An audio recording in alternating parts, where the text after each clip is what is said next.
E aí, beleza? Lendo a palavra bíblica, leremos do Evangelho segundo Mateus, o capítulo 12. Agora o principal, Senhor, eis aqui a Tua palavra, dá-me a compreensão necessária para vivê-la, independente, Senhor, das nuances e das intempéries e interferências da vida.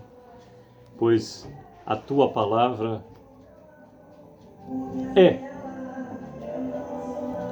possamos estar mais e mais vinculados. Eu, minha família e a Tua palavra, Senhor. Dá-me a direção, a compreensão necessária, a concentração necessária para vivê-la e que sejamos instrumentos do Senhor de modo direto ou indireto para que ela chegue a mais pessoas, se assim for sua vontade. Bem, temos o 12º capítulo do Evangelho segundo Mateus, 50 versículos. De um modo dinâmico, leremos do versículo 1 em diante. Por aquele tempo, em dia de sábado, repetindo o primeiro versículo e do versículo 1 em diante. Por aquele tempo, em dia de sábado, passou Jesus pelas searas. Ora, estando os seus discípulos com fome, entraram a colher espigas e a comer. Os fariseus, porém, vendo isso, disseram-lhe: Eis que os teus discípulos fazem o que não é lícito fazer em dia de sábado. Mas Jesus lhes disse: Não lestes o que fez Davi quando ele e os seus companheiros tiveram fome? Como entrou na casa de Deus e comeram os pães da proposição, os quais não lhes era lícito comer, nem a ele, nem aos que com ele estavam, mas exclusivamente aos sacerdotes? Ou não lestes na lei que aos sábados os sacerdotes no templo violam o sábado e ficam sem culpa? Pois eu vos digo, aqui está quem é maior que o templo. Mas se vós soubesseis o que significa, misericórdia quero e não holocausto, não teríeis condenado inocentes, porque o Filho do Homem é Senhor do sábado. Tendo Jesus partido dali, entrou na sinagoga deles. Achava-se ali um homem que tinha uma das mãos ressequida, e eles então, com o intuito de acusá-lo, perguntaram a Jesus: É lícito curar no sábado? Ao que lhe respondeu: Qual dentre vós será o homem que, tendo uma ovelha e num sábado esta cair numa cova, não fará todo o esforço tirando-a dali? Ora, quanto mais vale um homem que uma ovelha? Logo é lícito nos sábados fazer o bem. Então disse ao homem: Estende a mão. Estendeu-a, e ela ficou sã como a outra. Retirando-se, porém, os fariseus conspiravam contra eles sobre como lhes tirariam a vida. 15º versículo do 12º capítulo do Evangelho segundo Mateus nos diz: Mas Jesus, sabendo disso, afastou-se dali. Muitos o seguiram e a todos ele curou, advertindo-lhes, porém, que não o expusessem à publicidade, para se cumprir o que foi dito por intermédio do profeta Isaías. Eis aqui o meu servo que escolhi, o meu amado, em quem a minha alma se compraz. Farei repousar sobre ele o meu espírito, e ele anunciará juízo aos gentios. Não contenderá, nem gritará, nem ninguém ouvirá nas praças a sua voz. Não esmagará a cana quebrada, nem apagará a torcida que fumega, até que faça vencedor o juízo. E no seu nome esperarão os gentios. Então lhe trouxeram um endemoniado, cego e mudo, e ele o curou, passando o mudo a falar e a ver. E toda a multidão se admirava e dizia: É esse, porventura, o filho de Davi? Mas os fariseus, ouvindo isso, murmuravam: Esse não expele demônios, senão pelo poder de Beelzebu, maioral dos demônios. Jesus, porém, conhecendo-lhes os pensamentos, disse: Todo reino dividido contra si mesmo ficará deserto, e toda cidade ou casa dividida contra si mesma não subsistirá. Se Satanás espelha a Satanás, dividido está contra si mesmo. Como, pois, subsistirá o seu reino? E se eu expulso demônios por Beelzebu, por quem os expulsam vossos filhos? Por isso eles mesmos serão os vossos juízes. Se, porém, eu expulso demônios pelo Espírito de Deus, certamente é chegado o reino de Deus sobre vós. Ou como pode alguém entrar na casa do valente e roubar-lhe os bens sem primeiro amarrá-lo?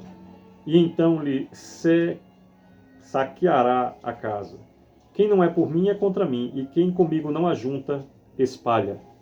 Por isso vos declaro, todo pecado e blasfêmia serão perdoados aos homens, mas a blasfêmia contra o Espírito não será perdoada.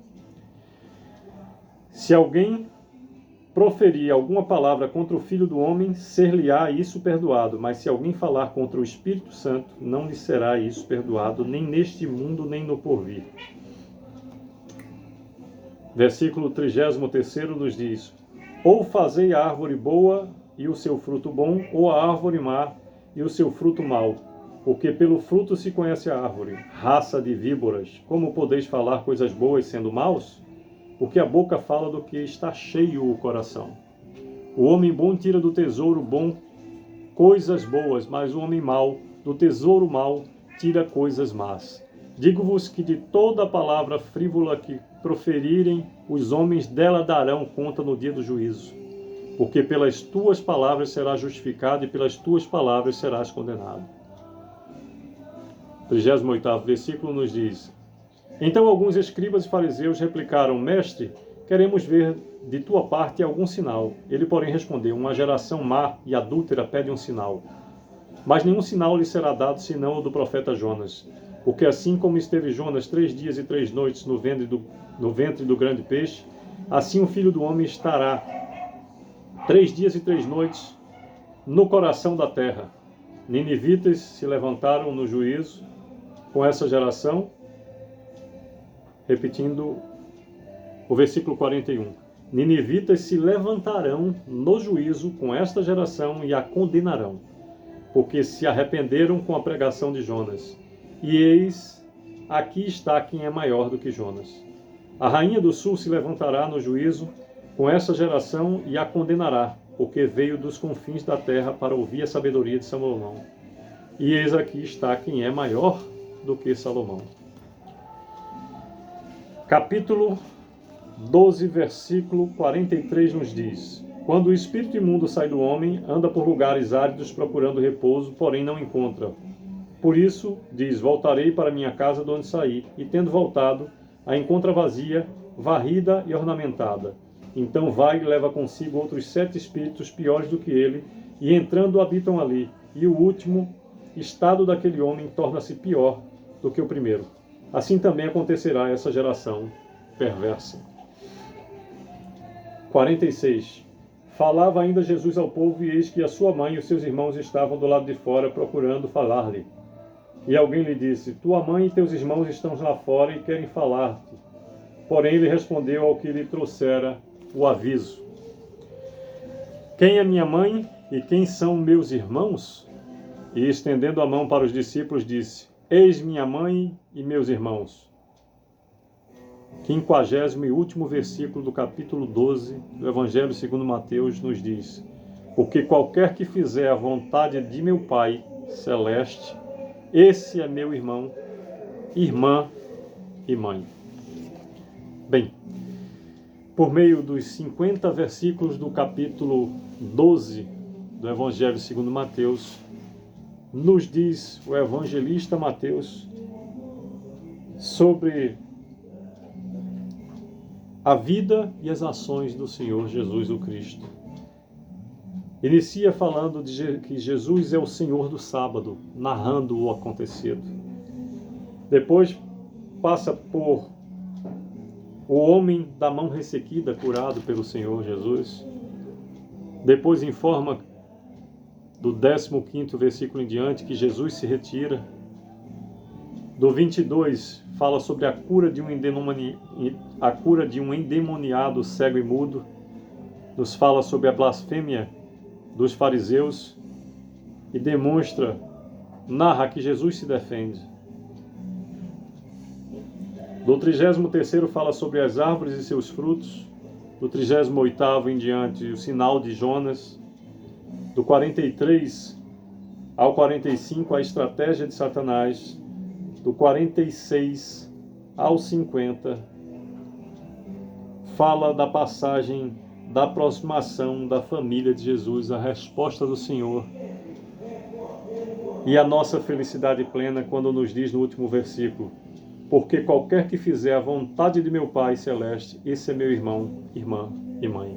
Que possamos viver a felicidade plena de assim viver. É o que desejo. Sucesso e Deus os abençoe.